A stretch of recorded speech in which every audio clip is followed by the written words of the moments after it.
guys, your kid. I'm back in a video, and today we're going to be talking about Jey Uso, the whole Jey Uso stuff going on, and how that involves Roman Reigns, and how Jimmy Uso saw it coming the whole time.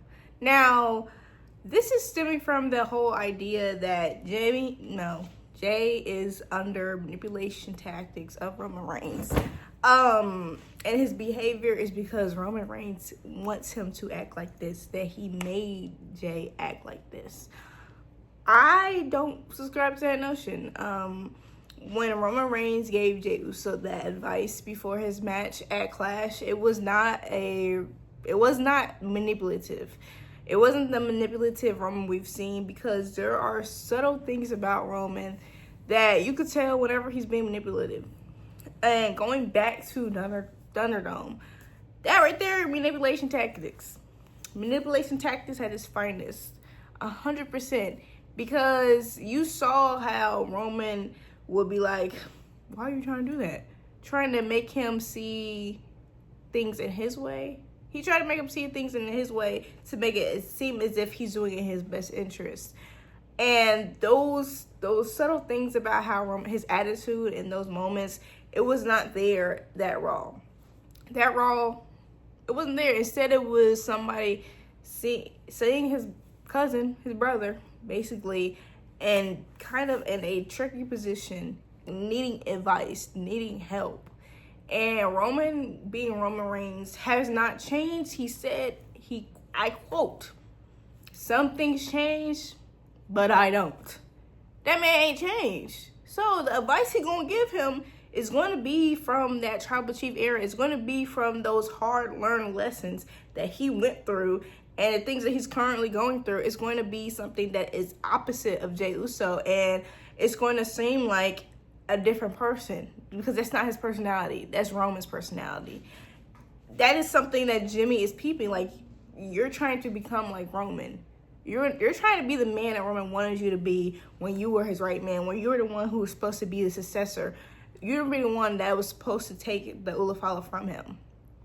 That is why things are looking shaky. That is why Jimmy is a little taken aback, because as you guys know, even if you don't know, even if you are a new fan, Jimmy Uso was not there for his twin brother Jey during the era where Roman came back and decided to make his family obey him. Downright obey him, not work with him, not be his accomplice, not be none of that, but obey him. Because before Roman left, before the whole Thunderdome era, Roman was working with the Usos once in a while. You know, they had a little team up, but it was all like there was equal ground, equal footing. Even if Roman had the main event the next night, it was always equal footing. But this was not equal footing. During the Thunderdome era, this is more like, you're going to do what I say, you're going to like it, or even if you don't like it, you're still going to do what I say. And Roman beat it in him a Hell in a Cell. He beat him into it. Beat him into submission, literally, this was the Hell in a Cell where, Jimmy got involved. But this is where he was crowned the tribal chief, so they had to obey him. But when Jimmy came back, he said he ain't nobody's bitch. That's what he said. He said he ain't nobody's B-word.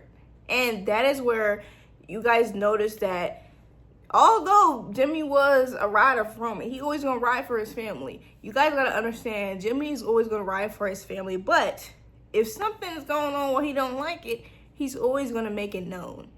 Jimmy is always going to be outwardly opposing something if he doesn't feel it.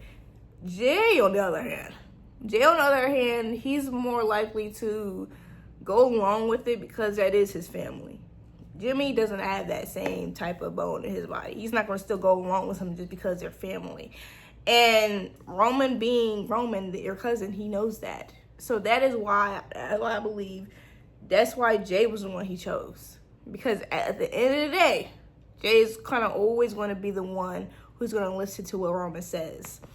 Now, current day, Jey is on this right here, this whole him going for Roman and him changing the attitude, he's still a good guy. He's still like face, but he's being more selfish with it, because he has to be selfish with his career. If he wants to have that title once again, he has to be selfish. But the realm of selfishness is Roman.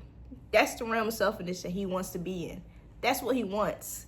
Because out of everybody he was close to, out of everybody in his family, Roman is the only one who did what Roman did. Had that title for 1,000+ days.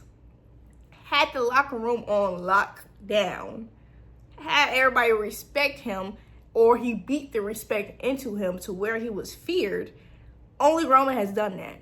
Only Roman Reigns has held that type of authority over them, over the locker room. And Jay had always been by Roman's side, seeing everything, all of it unfold. Even when it came to himself, even when it came to his family, he saw all of it unfold. Every single thing. And to have courtside tickets to something like that, the only person who's going to really who you're going to go for advice, if you have touched gold, if you've tasted gold, if you have known what it felt like to be at the mountaintop and it all be gone in a moment, who are you going to go to? You're going to go to Roman. You're going to go to the man who you saw had this John on lockdown, who had his non locked up in the palm of his hands, and still kind of has it in the palm of his hands. You're going to go to Roman Reigns. And that is where, and that's what rifts it. That's what makes the rift, because it's been Roman and Jimmy and Jay.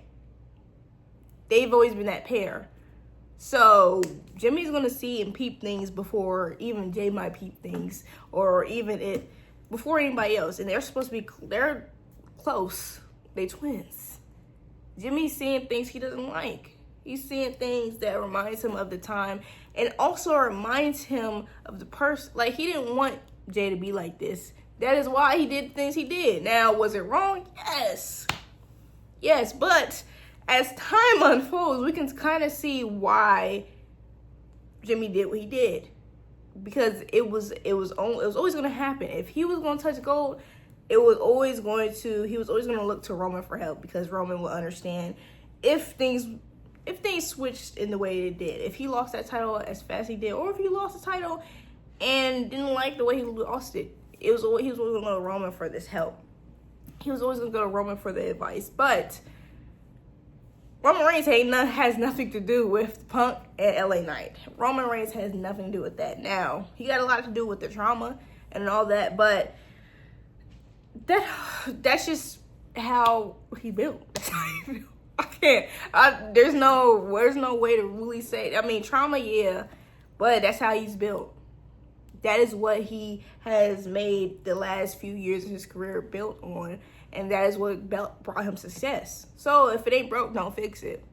If it ain't broke, do not fix it. Now, it is kind of broke because he treated his family wrong.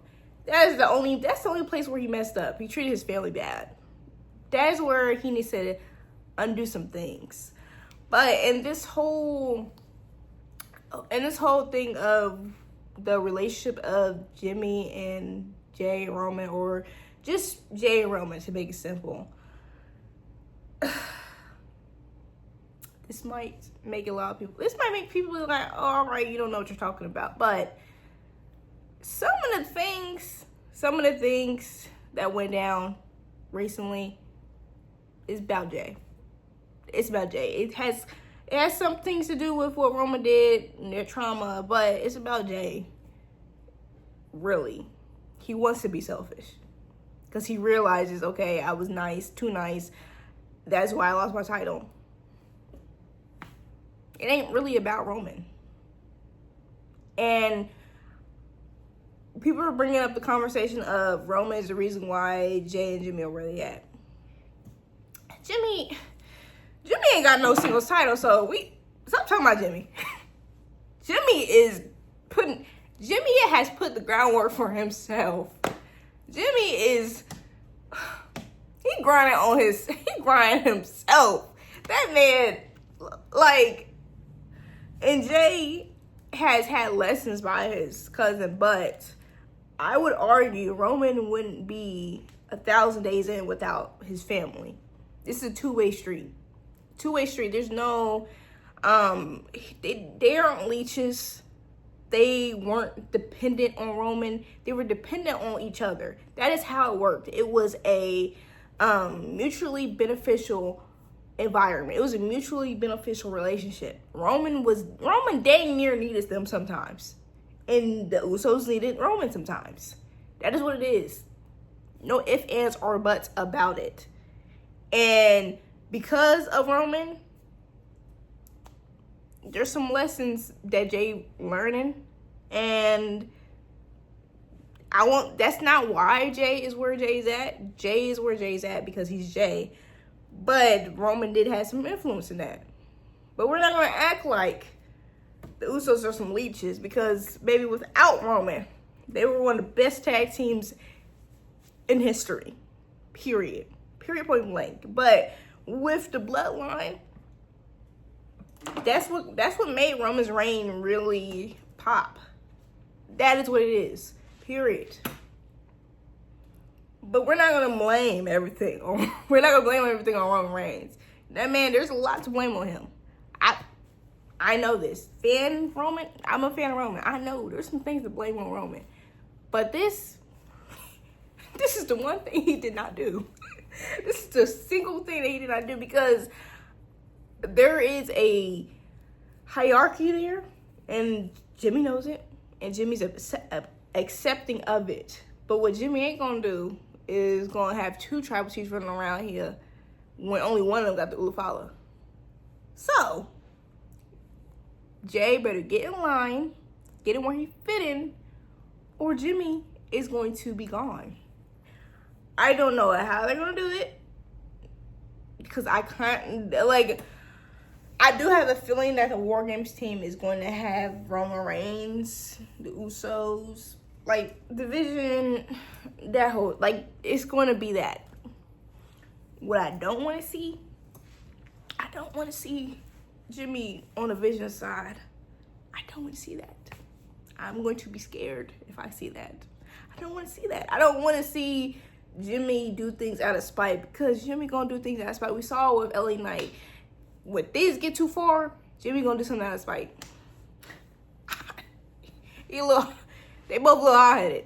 Both a little hot-headed. And they just gonna have to respect it. But Jimmy always puts his family first. He always puts his family first. So I don't know if that's gonna ever happen, but if they push him too far, who knows what's going to happen? Who knows? And that title loss, that is really what it is. That's really what it's about. That's really the change in Jay. And we're just going to have to see how that unfolds. We're going to have to see what happens when Roman Reigns comes back. We're going to see what is Roman Reigns going to come back to, because it's going to be a little different than what he most definitely expects. But is it going to, how he reacts to it is going to let you know everything about it. I personally am around the boat, when I told you guys earlier before Roman left that I think he's going to take on that role of being the one in everybody's ear, take over Paul Heyman's role in the bloodline by being tribal chief and the wise man and the council, because he was talking to Jay on that phone. Well, Jay was talking to Roman on that phone. Jay called Roman, no doubt about that.